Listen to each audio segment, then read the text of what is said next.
शिक्षा मंत्री जी के इस्तीफा के बाद क्या ये साबित हो जाता है कि वो अब कोई मुकदमा चलेगा या नहीं चलेगा, या इसके आगे के कानूनी कार्रवाई क्या होगी?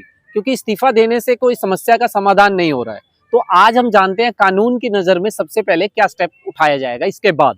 तो कानून जो है वो ये कहता है कि सबसे पहले जो है वो प्रेसिडेंट, जो हमारे प्रेसिडेंट जी हैं, वो स्टेप ये होंगे उठाएंगे कि वो उसे एक्सेप्ट करते हैं या नहीं करते हैं। जब वो एक्सेप्ट कर लेते हैं तो उसके बाद सेकंड स्टेप जो होता है वो होता है न्यू शिक्षा मंत्री को अपॉइंट करेंगे। ठीक है, न्यू शिक्षा मंत्री को अपॉइंट करने के बाद थर्ड स्टेप जो है वो ये आता है कि क्या जांच जारी रहेगी। जैसे मान लो इस केस के रिगार्डिंग, जैसे नीट पेपर लीक है, इसके रिगार्डिंग अगर जांच एजेंसियां जैसे फॉर एग्जांपल सीबीआई अगर पहले से ही चल रही है, उसकी इन्वेस्टिगेशन चल रही है, तो वो बिल्कुल चलती रहेंगी, समाप्त नहीं होंगी। ठीक है, और फोर्थ है क्या मुकदमा चलेगा धर्मेंद्र प्रधान जी पे, हमारे मुकदमा चलेगा? यस, बिल्कुल चल सकता है।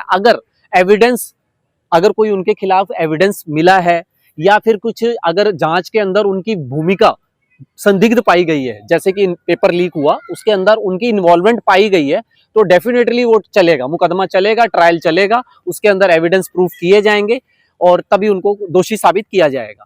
और फिफ्थ है कि अगर फिफ्थ स्टेप ये है कि अगर संसद और जो हमारा कानून है, न्यायालय है, कोर्ट है, वो उसका रोल क्या होता है। तो उसमें हम जानते हैं कि जैसे सरकार है वो अपने ओपोजिशन से क्वेश्चन राइज कर सकती है, क्वेश्चन पूछ सकती है। जो भी संसद के अंदर जितने भी हमारे एमपीज बैठे हैं, तो वो सारे क्वेश्चन राइज कर सकते हैं। विपक्ष जो है वो घेर सकती है सरकार को, क्वेश्चन उसको अकाउंटेबिलिटी उसकी देनी पड़ेगी, जो इस समय प्रेजेंट गवर्नमेंट है।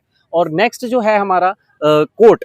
ठीक है, कोर्ट क्या है, कोर्ट जो है वो राजनीति से कुछ नहीं है उसका लेना देना, राजनीतिक घटनाओं से उसका कोई लेना देना नहीं है, वो तो अपने प्रोसेस से चलेगी। कॉम्पिटेंट कोर्ट होना चाहिए, एविडेंस एलिगेशंस जो हैं वो जो लगाए गए हैं उसके ऊपर उनके एविडेंस को प्रूफ करेगी, और उसके बाद कोर्ट में ट्रायल चलेगा, और आफ्टर दैट डिसीजन आएगा, और डिसीजन अगर उनके खिलाफ आता है तो उनको सजा दी जाएगी।